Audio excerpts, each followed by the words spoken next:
Muy buenas a todos compañeros inversionistas. El día de hoy vamos a platicar acerca de las perspectivas económicas de México en el año 2023.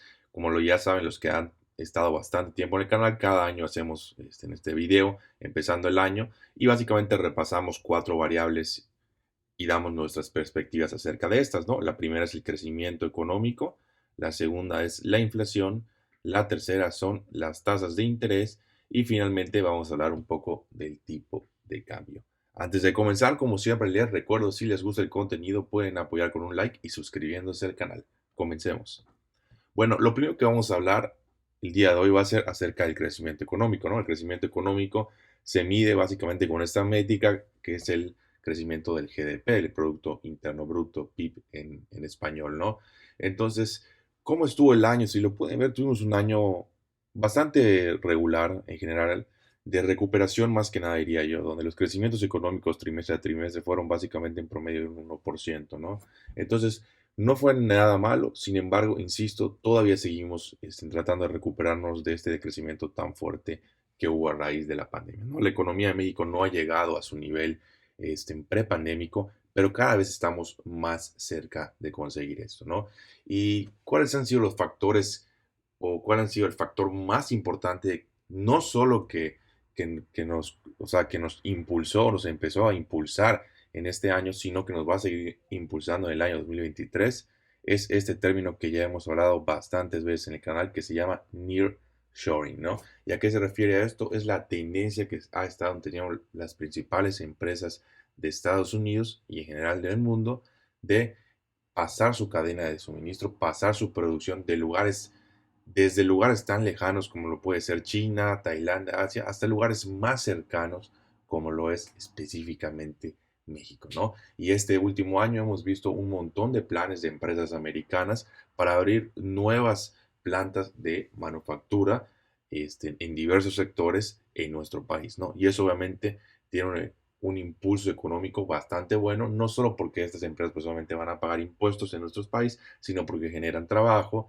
generan sueldos más competitivos, etcétera, etcétera, ¿no? En general generan derrama económica, lo cual obviamente nos va a beneficiar a todos. Obviamente en menor medida, de acuerdo a en qué estado vivamos, pero es algo que afecta de manera importante al país, ¿no? Y yo creo que esta tendencia que empezó o apenas comenzó en 2022 va a seguir en 2023, ¿no? La situación de Rusia, Ucrania, la situación de China, pues obviamente han puesto en una tensión geopolítica global y a Estados Unidos le conviene mucho, también a Canadá, mejorar sus relaciones con México por su cercanía y por sus facilidades de mano de obra, buenos precios, buenos costos, etcétera, ¿no? Entonces, yo creo que esta tendencia va a seguir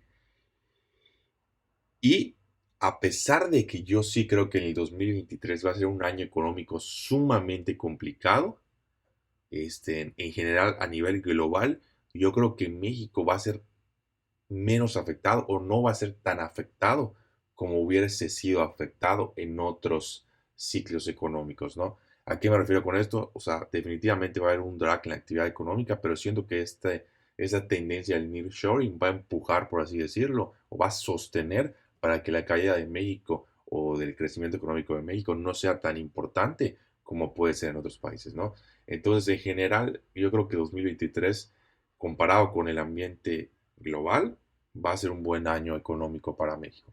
Obviamente esto puede cambiar si se introduce alguna política nueva, alguna ley nueva que impida el crecimiento como lo hemos visto en años anteriores, pues sí, pudiese complicarse la situación. Creo que también mucho de esto va a depender en la reunión que van a tener los tres presidentes este, de México, Estados Unidos y Canadá esta semana y para ver si se pueden poner de acuerdo y pueden por fin consolidar mejor sus relaciones para tener una relación económica más saludable para todas las partes, ¿no? Entonces creo que eso va a ser un factor súper importante. El factor petróleo creo que ya no va a ayudar a México tanto como lo hizo también este año, porque eso también ayudó bastante a México. Hay que recordar que México produce bastante, exporta bastante petróleo y el hecho de que básicamente el suministro de Rusia haya desaparecido o se haya minimizado de manera importante y los precios hayan subido, pues ayudó bastante a México también. Esto creo que no va a ser factor, sin embargo, en el 2023. Entonces, en general, para resumir y para concluir este punto, creo que va a ser insisto, comparando a nivel global, un año bueno económicamente para nuestro país. Ahora, con temas de la inflación lo estuvimos platicando el año pasado, la inflación en ese momento estaba más o menos en el 6-7%, ahorita estamos un poquito igual, sin embargo, pues obviamente llegamos a estar básicamente en el 9%, rozando el 9%, no llegamos al 9%, ¿no? ¿Qué es lo que yo espero? ¿Cuáles son mis expectativas? Que la inflación siga bajando, porque es una tendencia que estamos viendo a nivel global, conforme han subido las tasas de interés y conforme obviamente ha habido menos liquidez en general en todo el mercado. Sin embargo, en mi opinión, la inflación en México no va a llegar a un nivel tan bajo como al que quieren llegar, porque hay que recordar que la meta inflacionaria del Banco Central de México es un 3%, ¿no? Entonces, si tú me preguntas, oye, ¿en algún momento del año va a llegar el Banxico a esta meta? No, no creo que lleguen al 3%, yo creo que sí van a lograr bajar la inflación, pero pues también tenemos fuerzas inflacionarias que nos están evitando que bajen. Específicamente, el salario mínimo volvió a aumentar, si no me equivoco, un 20%, y esto obviamente genera inflación, ¿no? ¿Por qué? Porque pues, las empresas les sube el costo de mano de obra y lo único que hacen es subir los precios para seguir manteniendo sus márgenes de utilidad, ¿no? Entonces esto no va a cambiar, eh, va a haber un poquito más de inflación gracias al aumento del salario mínimo y pues obviamente las fuerzas deflacionarias de la liquidez, de las tasas de interés, pues también van a seguir jugando a favor, por lo que vamos a tener una inflación más baja. Sin embargo, insisto, no creo que lleguemos al 3% objetivo. El 3% objetivo a lo mejor lleguemos en 2024, pero 2023 no va a ser este año. Vamos a ver cómo van cambiando las cosas conforme pase el año. Ahora, otro punto súper ligado al tema de la inflación son las tasas de interés. ¿Por qué? Porque las tasas de interés se mueven a raíz de la inflación. ¿A qué me refiero? Si la inflación sigue alta, las tasas de interés van a seguir altas para tratar de controlar la inflación. Ahora, ¿qué ha pasado con las tasas de interés o qué pasó en el 2022? Una subida sumamente agresiva. Básicamente copiaron lo que hizo el Banco Central de Estados Unidos, tomando en cuenta que ellos habían empezado a subir tasas desde antes, ¿no? Entonces, el diferencial detrás entre México y Estados Unidos aumentó de manera radical. Esto que ha generado, que bueno, ahorita lo vamos a ver en el último punto, ha generado un tipo de cambio favorable para México, pero eso lo vamos a platicar. El punto aquí es que las tasas de interés han subido un montón y van a seguir subiendo. Y les voy a explicar por qué. Hay que entender la diferencia entre el Banco Central de Estados Unidos y el Banco Central de México. El Banco Central de Estados Unidos básicamente tiene dos objetivos. Primer objetivo, controlar la inflación. Y segundo objetivo, controlar la tasa de desempleo, ¿no? Para que no se les salga de control. A diferencia de esto, el Banco de México solo tiene un objetivo. Su único objetivo es controlar la inflación. O sea, al Banco de México no le importa el desempleo, no le importa nada. La economía no le importa nada, ¿no? Lo único que le importa es controlar la inflación. ¿Y por qué quiero decir este punto? Porque si ven, el año lo terminamos en las tasas de interés en 10.5%, lo cual es un máximo histórico. O sea, en México nunca habían existido tasas tan altas. Obviamente, las tasas de interés no son un free lunch, tienen un efecto negativo y muy perjudicial en la economía, ¿no? Es decir, mientras las tasas de interés sean más altas, la economía tiende a ir para abajo. ¿Por qué? Porque pues, obviamente si subes las tasas de interés, subes el costo de crédito de todo, en general del capital, y esto genera que las empresas no puedan invertir tanto, ¿no? Porque a lo mejor si me dices, hoy puedo abrir una planta de producción y voy a pagar un crédito del 8%, es una cosa, voy a abrir una planta de producción y voy a pagar un crédito del 15-20%, ¿no? Entonces, esta diferenciación tan importante, yo creo que va a ser un factor clave para que Banxico tome la decisión de en algún momento en este año empezar a recortar las tasas o mínimo dejar de subirlas, ¿no? Porque si la subida sigue siendo fuerte, llegamos 11-12%, yo creo que la economía de México se va a ver sumamente afectada, ¿no? Obviamente hay que recordar que este no es un efecto instantáneo, ¿no? No es de que, subo las tasas al 15% y mágicamente toda la economía se va a un caño, ¿no? Es un efecto gradual. Normalmente se habla de que existe un lag de lo que pasa en las tasas de interés y en la economía de 6 meses a un año, ¿no? Entonces, bajo estas reglas estaríamos hablando de que hasta julio de este año estaríamos viendo los efectos económicos de estas tasas de interés en máximos históricos, ¿no? Entonces, vamos a ver qué pasa. Yo creo que a corto plazo, hablando de la próxima junta que es en febrero y la próxima junta que es en marzo, en esas dos juntas yo espero que suban tasas. Y después de eso, yo esperaría que pare, ¿no? Es decir, estaríamos hablando de una tasa de interés terminal, a lo mejor entre el 11.25 al 11.5%, ¿no? Ahora, vamos a ver qué pasa. Yo creo que las tasas de interés ya están en su punto más alto. Sin embargo, insisto, eso no le importa al Banco de México. Al Banco de México no le importa el efecto económico y lo único que le va a importar va a ser la inflación. Entonces, necesitamos ver que la inflación siga bajando, siga con esa tendencia bajista para que Banxico pueda empezar a relajar su política monetaria, ¿no? Se habla, digo, no salió el dato inflacionario de diciembre, pero se habla de que la inflación en diciembre se va a encontrar básicamente en un número bastante similar, ¿no? Un 7.8%, que bueno, no es lo ideal, pero bueno, al menos no siguió subiendo, ¿no? Entonces ya sería un poco de ganancia, entre comillas. Ahora, si la inflación sigue persistentemente alta, Banxico va a seguir subiendo las tasas de interés. Y aquí es donde nos encontramos con algo bastante extraño, ¿no? O sea, porque por un lado tienes a la presidencia o el gobierno subiendo el sueldo mínimo, lo cual genera inflación, y por otro lado tienes al Banco de México subiendo las tasas de interés, lo cual este, baja la inflación, ¿no? Entonces, como que tenemos fuerzas de ambos lados. Entonces, vamos a ver quién gana casi casi. Pero más probable es que gane México, en el sentido de que México puede seguir subiendo las tasas de interés sin ningún problema. Y esto obviamente va a tener efectos devastadores en la economía, pero va a cumplir su meta de al menos frenar la inflación, ¿no? No estoy diciendo que bajarla drásticamente, pero al menos frenar su crecimiento. Ahora, ¿cuál es el sector más impactado por las subidas de tasas de interés? Específicamente la construcción, ¿no?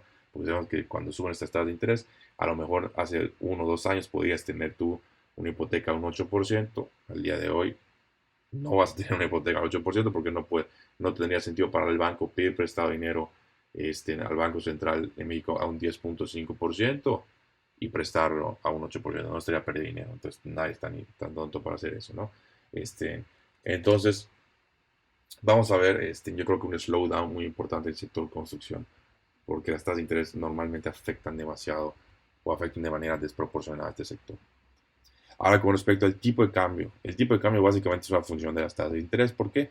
Por el diferencial de tasas, ¿no? Si en México existe una tasa real de interés del 7% y en Estados Unidos una tasa de interés real, igual, estamos hablando en términos reales, del 1%, por así decirlo, pues obviamente mientras más diferencial de tasas exista, el tipo de cambio va a tender a beneficiar a la moneda con, con una mayor tasa de interés real.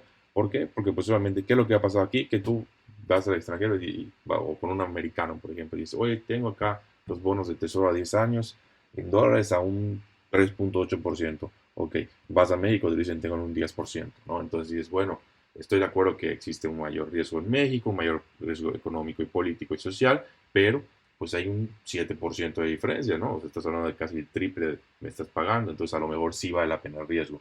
Entonces esto aumenta obviamente la demanda del peso mexicano con respecto al dólar y genera un tipo de cambio favorable, ¿no? En general, el año 2022 creo que ha sido un año marcado por la fortaleza del peso.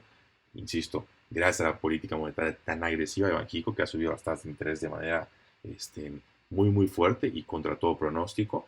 Y de hecho, en el video anterior, yo estaba viendo el video anterior que hice y o sea, mi pronóstico de tasa era del 7%, 7.5%, ¿no? Y dije, yo creo que van a terminar en 7.5% las tasas de interés el año. Nunca imaginé que iban a terminar en un 10.5%, ¿no? Entonces esto obviamente ha favorecido el tipo de cambio, específicamente al peso. Sin embargo, yo pensaría que esta tendencia, conforme las tasas de interés van permeando la economía mexicana, yo creo que Banxico se va a ver obligado a lo mejor no recortar, pero dejar de subir. Y si esto se combina con que Estados Unidos sigue subiendo tasas, o a lo mejor que la inflación de Estados Unidos cae más rápidamente que la de México, lo cual genera una tasa real de interés más alta, pues pudiésemos decir o pudiésemos llegar a la conclusión de que pudiese ser un año, ahora sí, bueno para el dólar, ¿no? A favor del dólar.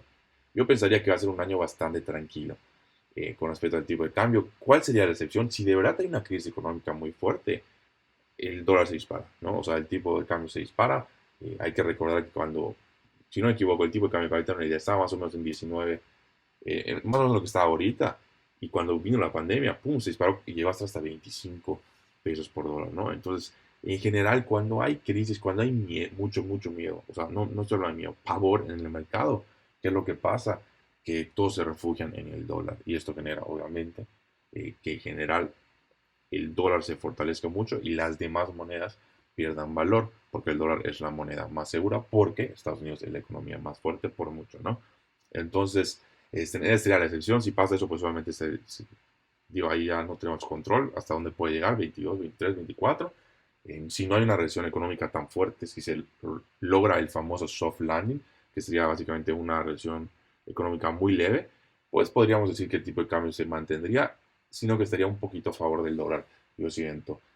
Más que nada porque había una depreciación muy importante, específicamente el 6%, lo cual no creo que es algo que se pueda repetir de manera, sí, no se pueda repetir en los próximos años. Digo, este año ha sido un año bastante atípico. No es normal que el precio se aprecie con respecto al dólar un 6%. Entonces, no esperaría que pase lo mismo. Insisto, Banxico va a tener un poco más presión con el tema económico y la inflación, en teoría, ya debería de empezar a controlarse, lo cual permitiría tasas de interés más bajas. Pero bueno, digo, al fin y al cabo dependemos de lo que diga el banco, ¿no? O sea, nos gusta pensar que todos somos racionales, pero la realidad es que muchas de estas decisiones se toman más que nada con fines políticos, ¿no? Entonces, si hay algún fin político de por medio, pues puede ser que las tasas de interés sigan altas o lo que fuese, ¿no? Entonces, eso no lo podemos controlar, porque nosotros lo que podemos pronosticar, entre comillas, es qué haría una persona si tuviera toda la información y si pensara de manera racional, lo cual muchas veces no es el caso, insisto, porque hay bastantes temas políticos, bastantes incentivos políticos de por medio que pueden hacer que las decisiones cambien. Pero bueno, esto es todo por el video de hoy. Si les gustó el contenido pueden apoyar con un like y nos vemos en el próximo.